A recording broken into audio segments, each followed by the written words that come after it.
one of my LPs where the desync was apparently really terrible at first. TSRP Reloaded, the Second Reality Project Reloaded, a Super Mario World hack by FPI, the creator of TSRP 2. Mario, I found a new power source which let me rebuild my airship fleet. It's almost finished, so prepare to surrender.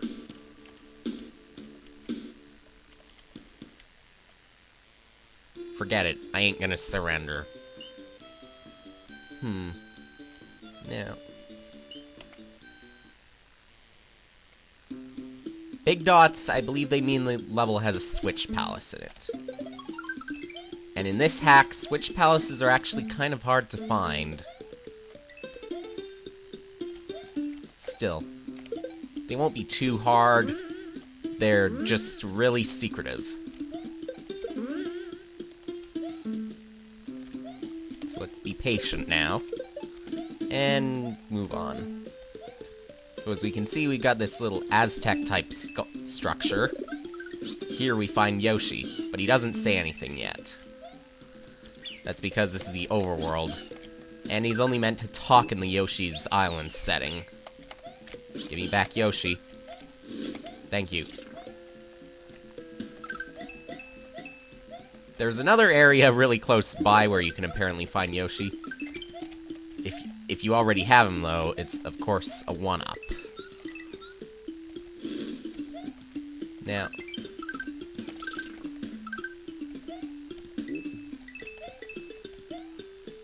the first Switch Palace is cleverly hidden, and I think I already missed it. Let's go down here, though. See, we've got what would normally be a hard puzzle. Trying to grab the blocks without falling into the lava.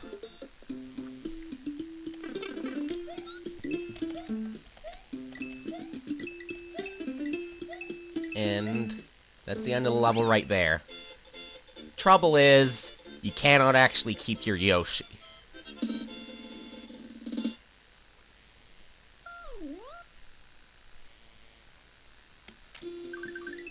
See, he's gone just like that. But back in we go. This original SMW reference, I suppose, in those blocks. In TSRP 1, in this level, you actually needed to get the yellow Switch Palace first in order to proceed. However, the original TSRP used the default Super Mario World map.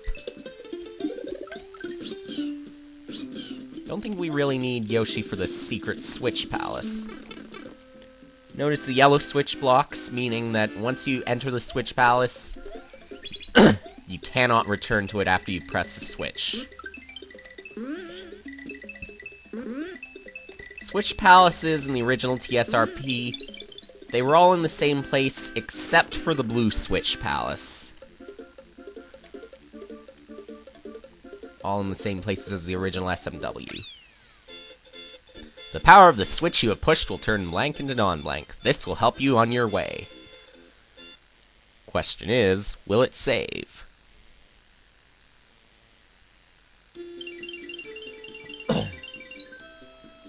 No, it won't. So let's go into Echoes of Birabudo. This is really more of a bonus level, where I managed to die. Let me tell you, though, that beating the level does not actually take you anywhere.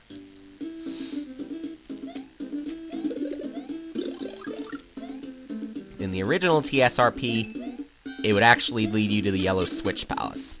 But in this case, it's actually a return route. A little SMB1 reference.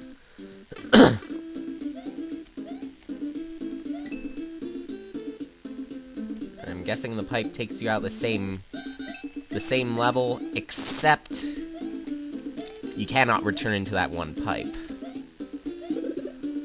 Got a one-up here. It's another one of those desert scenes, I suppose. Jump on these. and they will explode. You don't actually have to jump on them. I highly recommend that if you do, though, you run really quickly. So the Goombas actually have shoes now. In addition, we also have new sprites in this game. For instance, the flying Goombas were replaced with these flies. Buzzy Beetles were replaced with what are referred to as Kaboombas. Still don't know if they're actually called the Kaboombas or if those are another enemy altogether.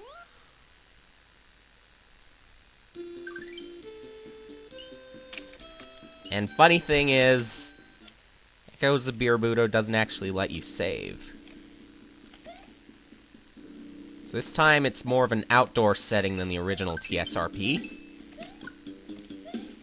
Most of the level is pretty much the same, except this time it's all in one big level, as opposed to multiple small rooms.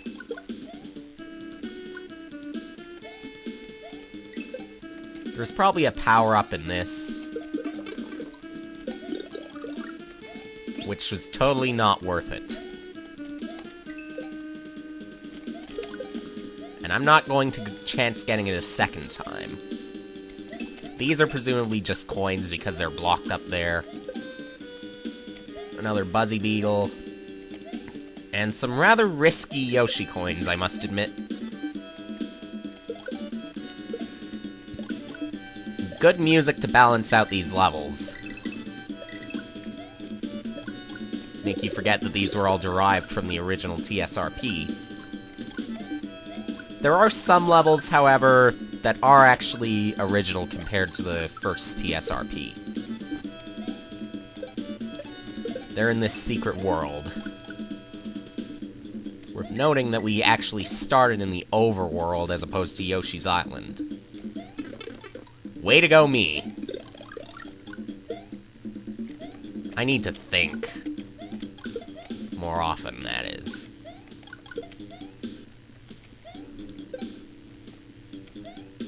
Also, the order of levels has also been scrambled up a little bit.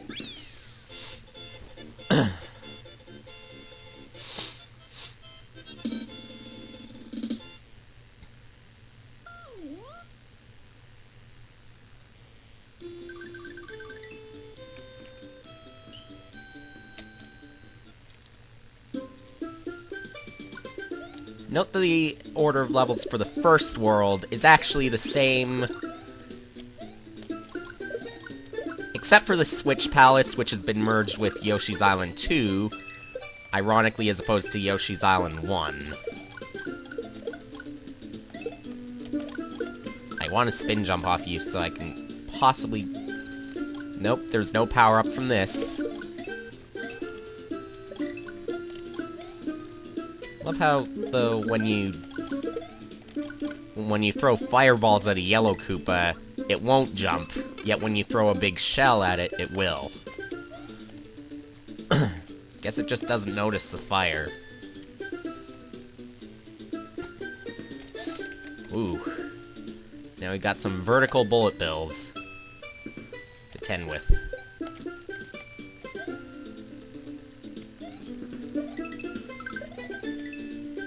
However, I'm not sure if this level has a halfway point.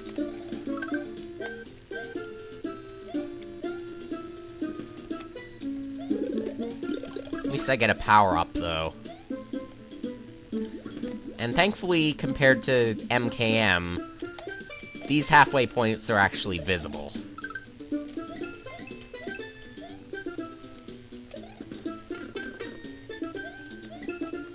And it's not obvious that there's a secret room here. The original TSRP, apparently they put a blatant wall that was blocking the way. This time it's not obvious that it's a wall. They're part of the same room. Something tells me that that level also had a ceiling.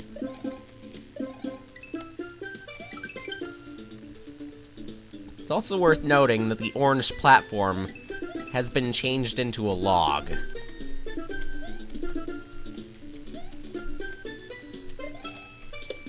There we go. Check some of these blocks to see if we can get a power-up or something.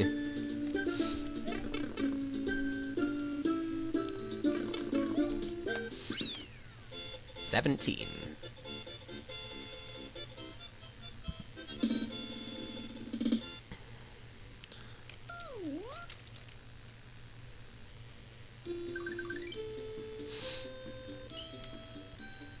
Lakeside Castle. Originally, I think it was in TSRP called Disturbing Castle, but that has been renamed over to World 7.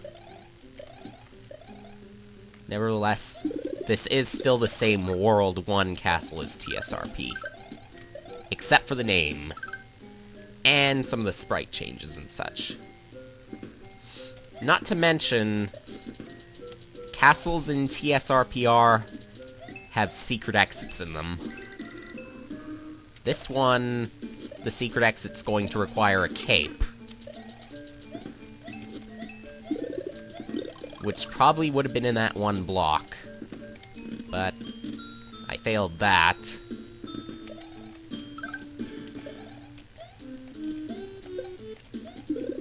Oh, it's in this block too. But it's too late now, I think. There's already a ceiling, I believe.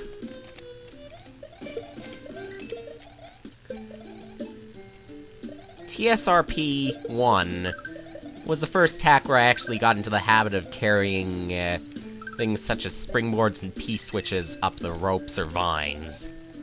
Because I suspected it would be a little tricky, and boy, it was tricky.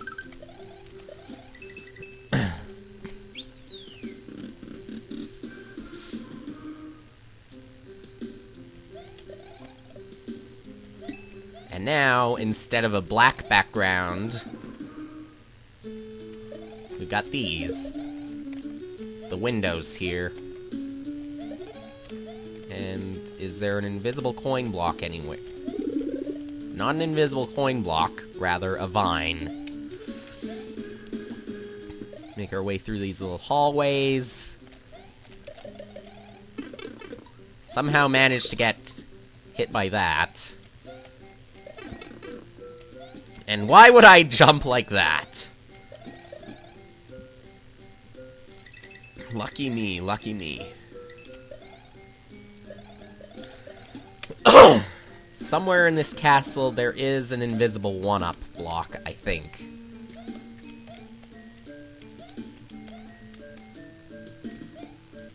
It might be on the right, though. Well, it's at some sort of dead end.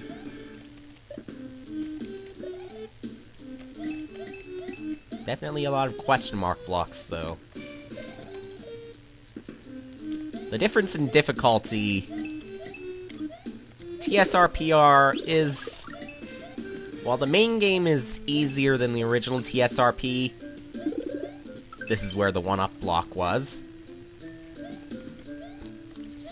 The bonus levels are actually harder, and the secrets are not so obvious.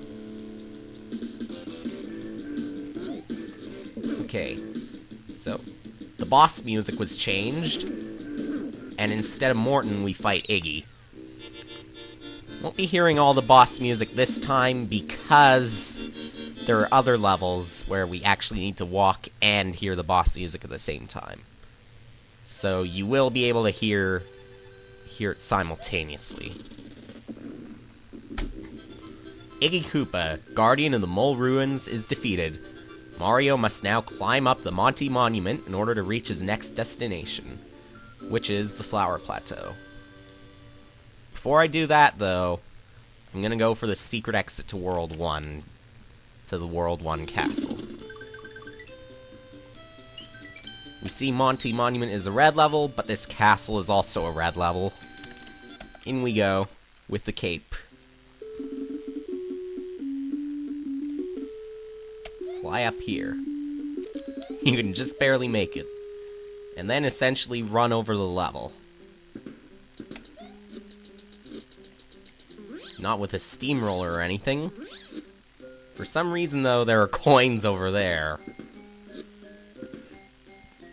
Why did they put them there when you could easily collect them anywhere else? Just seems funny. Oh. Never mind. It's to make it that a secret is obvious. Nothing over to the right.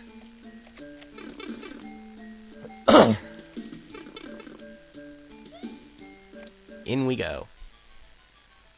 Future ghost house music.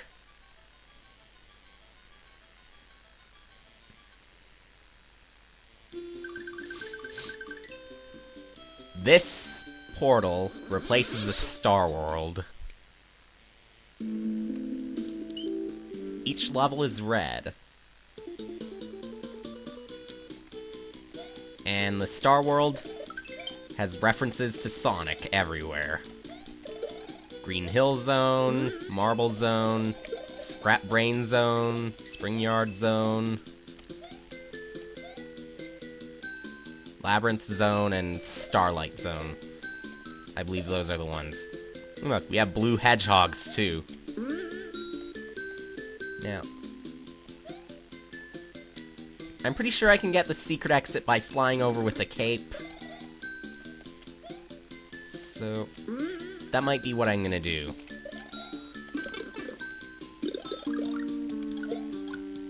That is, if I can get the cape. And if I can't...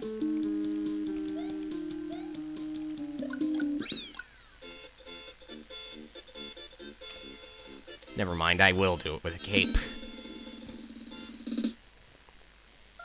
Other levels, though, that won't be the solution. So this simply leads you back